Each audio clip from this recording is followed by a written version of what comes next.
All right, ladies and gentlemen, just turning down the volume to my cell phone. That way, I'm not disturbed during this video. But I want to welcome you to this channel. If you're new to this channel, hope you like what you see.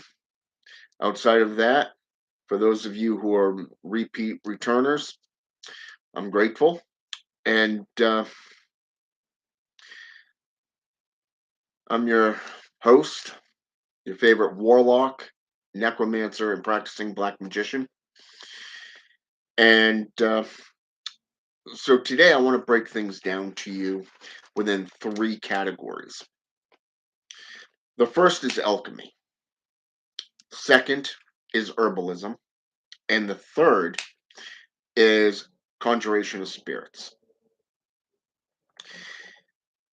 Throughout history, people have been fascinated by the afterworld and what comes after, after death, but yet they fear death itself, that one event. So they've spent countless hours, countless years studying various traditions worldwide. Yeah, if you take alchemy for just an example, this has been used from Egyptian to Greek, Greco-Roman, and Greek to Middle Eastern. I'm talking India. I'm talking Arabic nations. Okay, traditions such as Islam. I'm talking Jewish and Hebrew customs. Okay. You go into Sumeria, Babylonia, okay, even Akkadian, and you're going to see alchemy being used either by creation of weapons, such as the Sumerian fire and ice technique on how they forged the strongest steels, or that of the Tower of Babylon, for an example, the creation of foundations and structures. You go into Egypt alone and you look at the alchemical process of how they created stones for the pyramids. I'm talking first, second, and third dynasty. Okay. You look at the herbalism that was used from the Shem priesthood in Giza to that of the Hashishin in Pakistan. Okay. You go into indigenous peoples of the world, such as Native Americans, or that of, say, cannibalism, structures of how they created the paints that they made on their faces, the ash. You look at the various different plants, such as tobacco. You look at mandrake root, henbane. You look at hemlock. Okay. You look at certain sponges, for an example, and you look at the various different traditions worldwide on how this is utilized within alchemical processes. Very, very insightful to say the least. And I think this is something that a lot of people lack in their studies, especially those who claim to be practitioners of the arts. And yet they're the first ones to reach out to more experienced or badmouth more experienced practitioners. Okay. So lately, I've been really delving into the Hashishin, the mythology, the history, the works and the methods and the tools that were used by them. And one of the things that I came across was a tool that was known as hashish. It's basically ash mixed in with certain other plants, and this was actually used as a calming solution. Basically, if you look at their history, it was used to, how should I say this? It was used to show no fear. It was like they had no no fear. These assassins had no fear. So they literally had magic on their side, but they were also priests. They were holy men, which was kind of interesting because throughout history we've seen the combative ways of practitioners such as the Hexa, the Eshi, the Aji, and the Strega, to the Necromancer, to the Dark and Yellow Shamans, and so forth throughout history, to more modern day Catholics and the Nazarenes, where they're on this holy quest to conquer all nations. And they did this through the alchemical process of the mind. A lot of times it was a spiritual journey. Other times it was they were using things such as herbs and plants to calm their nerves. Out of an example, there's a story about the Hashishin where a journalist was allowed to be among them for a short time, and it was the story goes that the head of the order gave one of his soldiers a command. And this guy, without hesitation, without fear, jumped off a ledge and broke his arm. Okay. Or lost his life. That part was never really made clear. And I want to make that clear right here. But the insight that this journalist had from this is he said, "Why would you do that? You just lost a perfectly good soldier." And he said, basically, there's another one right around the corner, easily replaced. Kind of sounds familiar with corporations today if you think about it. They're expendable. So it's very interesting to see how these herbs played into psychedelic, even, okay, effects. Herbs were used for cleansing and bombing solutions. You know, you take the herbs and the elixirs that were created from plants. Okay, these things are used in science and chemistry and the medical field for the medications that you use, but yet people today have forgotten that in the past, the witch, the warlock, the necromancer, the shaman, these were the keepers of that knowledge. Okay, they were the keepers of this knowledge, and they were eradicated by the Zadian Church, the Nazarenes, the Catholics, through their domination techniques of the Holy Crusades, the Renaissance, the crucifixions, and the burning times to try to eradicate these people, okay, these practitioners, because they wanted to be the only ones with that gnosis. They failed miserably, and history has shown this. Even in folklore, mythology, and historical accounts worldwide shows the gods reintroducing this information to the practitioners that commune with them. It doesn't matter if it's the ancestors, okay, from say the African Caribbean traditions to that of say spiritual, your spiritual conjurations from necromantic experimentations. Okay, you have invocations and evocations. These were techniques used either in bone divination, corpse divination, okay, or even utilizing that of, say, 11th century cartomancy. Today, cartomancy is known as tarot cards, but people have forgotten this. Also, you take into account the talking board, otherwise known as the Ouija board, okay? Other techniques. You have runes, hieroglyphs, things that were etched into stones, phylacteries, and a number of different other things, including pyromancy, hydromancy, hemomancy. Hemomancy is a term for blood sorcery.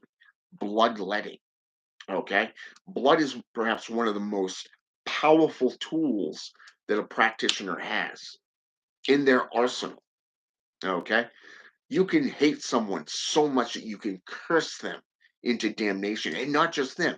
You can utilize these things for, say, for an example, a family blood curse. Okay. A curse, you can curse the entire family line just through hatred and through your blood.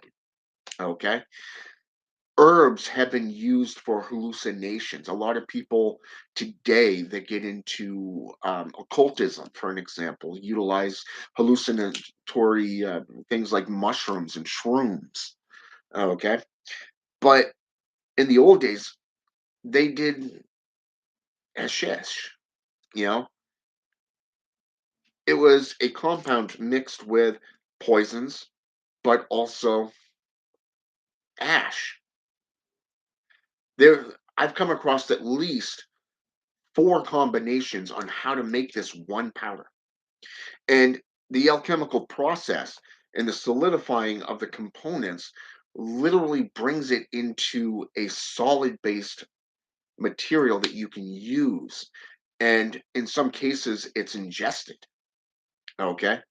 It was ingested either for calming the nerves, calming your fears, or even if you follow the Hashishin traditions, it was based off, it was like they had no fear, no emotions. They didn't give a damn if they lived or died, as long as they achieved the victory of their goals, their aims.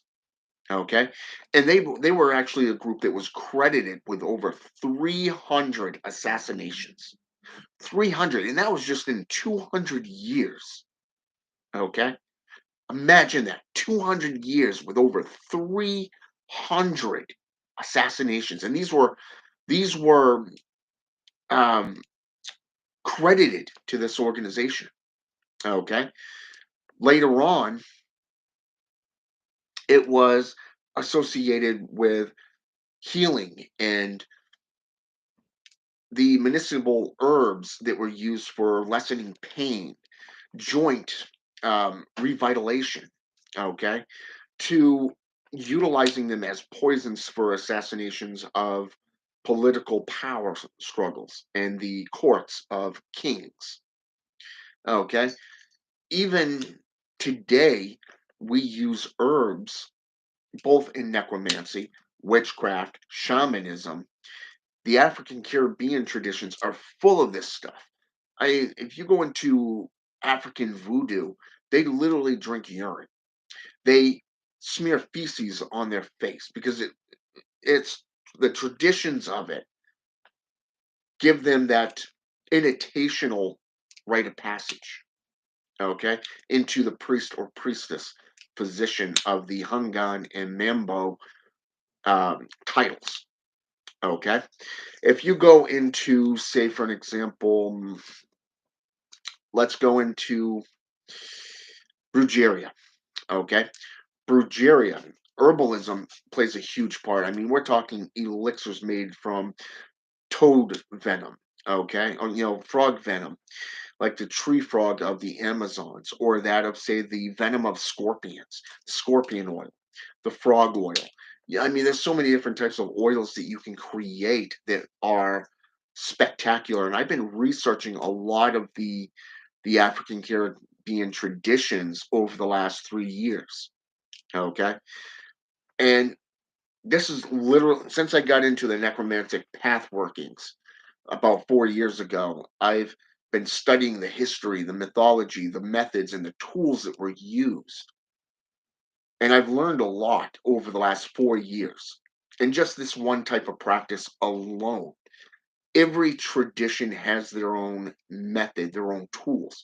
If we look at the zombie powder from Haitian Voodoo, the three most common um, components are the gallbladder of various type of puffer fish. This is very potent and poisonous to ingest. Okay, so you have to be very, very careful with it. It can even soak into your skin, just like that of scorpion venom. Okay, which is why they recommend you wear gloves. Okay. Then you have the gases of toads, which is a hallucinatory process. Okay. If you look at the various different forms of gas that have been created over the last 100 years, where do you think they're getting this stuff from? Okay. Just think about that for just a moment. You got mustard gas, you have um, different types of hallucinatory practices. And it's it's very interesting to see that the third one happens to be the excretion of the tree frog of the Amazon, yeah, which is very potent and venomous. Okay, like I said, you go down into the Amazons and they got tree frogs that you can't even touch because it's poisonous. It is their natural defense mechanism. And then you get into, like I said, other types of powders that deal with curses, hexes, curse breaking, attraction spells, you name it. These powders and these oleums and these elixirs are a huge part of alchemy, herbalism, and evocations and invocations and spiritual summonings. So when I tell you these things, I'm not blowing smoke out my ass. Okay. I want you to have a full understanding of what you're going to be studying and practicing if you get into any particular tradition of magic. Okay. It does not matter if it's voodoo, Palo, either Monty or Mayumbi, Santeria. Okay. Doesn't matter if it's druidism, necromancy, witchcraft, paganism, Wicca.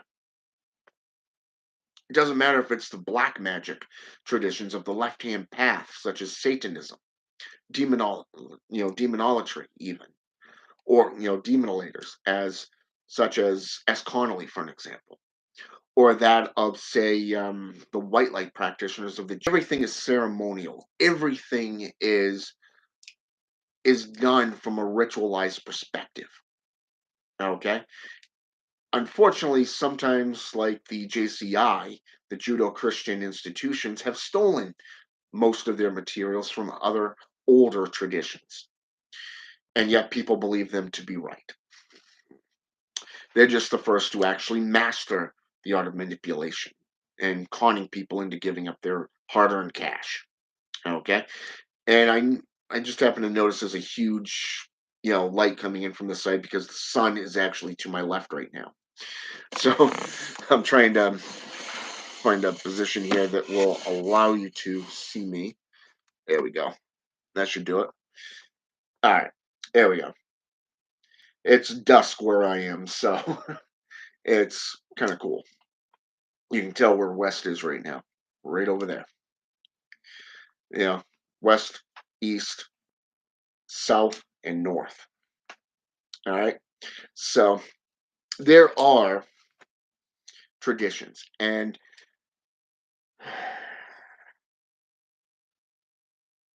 yes, I have heard of them. Shadow Man.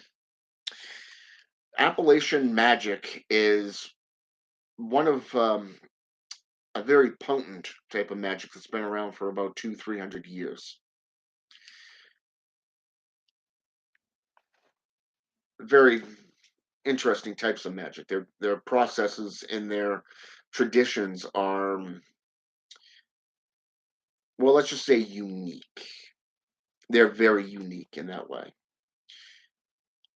Welcome to the channel, Death. So, anyways, as I was saying, when you get into sorcery, these are things that you're going to get into. Chemistry today is associated with science. It is associated with chemistry, even. Okay, these are things that you learn in elementary school, middle school, and high school courses. They don't introduce you to chemistry right off the bat. They wait until you're in high school before you get into chemistry. At least that's the way it was in my day. I can't speak for this new generation because it's all fucked up. Even the terminology, I don't even understand what the hell they're saying these days. But you see, the point here is the names can change. If you look down below in the description of this video, you will notice that I've taken alchemy and I've given you multiple different spellings, from the Egyptian to the Greek to the Roman to the Middle Eastern to the Old French. And I mean, even if you get into, say, European traditions of, say, Germanic or Welsh, you're going to see a few other names. Okay, but these things are there, and you have to give it the respect that it deserves, because they've been around for hundreds of thousands of years before the JCI. You look at the practices of Zoroastrianism. Okay, you go all the way back into Babylonia, Acadia, and Sumar, Sumerian practices. They're The Sumerians have my respect. Okay, hands down. And the reason for that is because they forged and I'm talking the lightest armor. Okay, but it was durable. Okay, their steel was forged from a practice known as the fire and ice technique. Very, very impressive. You don't find many traditions today outside of Bushido, the masters of the samurai, that in Japanese culture, that literally forge swords. Okay, the katana, for an example, the daggers, the the ritualized combat structured weaponry. It takes at least 36 to 40 some odd hours to create just one sword. Okay, just one, and that's just a dagger. You get into these other swords, and it takes up to about a month just to forge the perfect creation. This is not a practice that you just jump in to master and to dabble in. This is something that you have to spend a certain amount of years as an apprentice to begin to learn and to master the techniques. If you look back through the magical history, you're going to see there's always been a master and an apprentice. Okay? A master and an apprentice.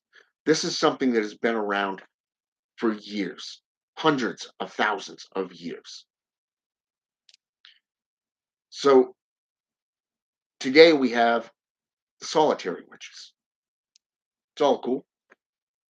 You got organizations such as the TST.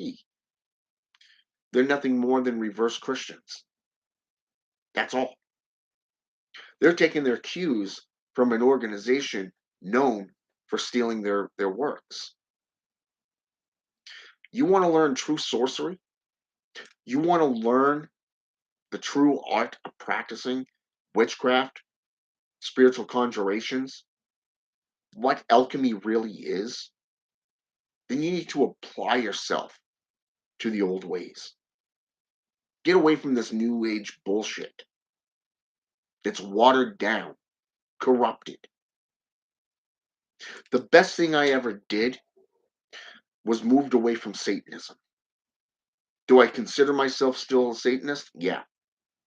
My thoughts, my practices, yeah, still satanic in nature. But you can put the word satanic behind it just about anything. But it's limiting. It's a limiter thought of your gnosis, your growth, your apotheosis.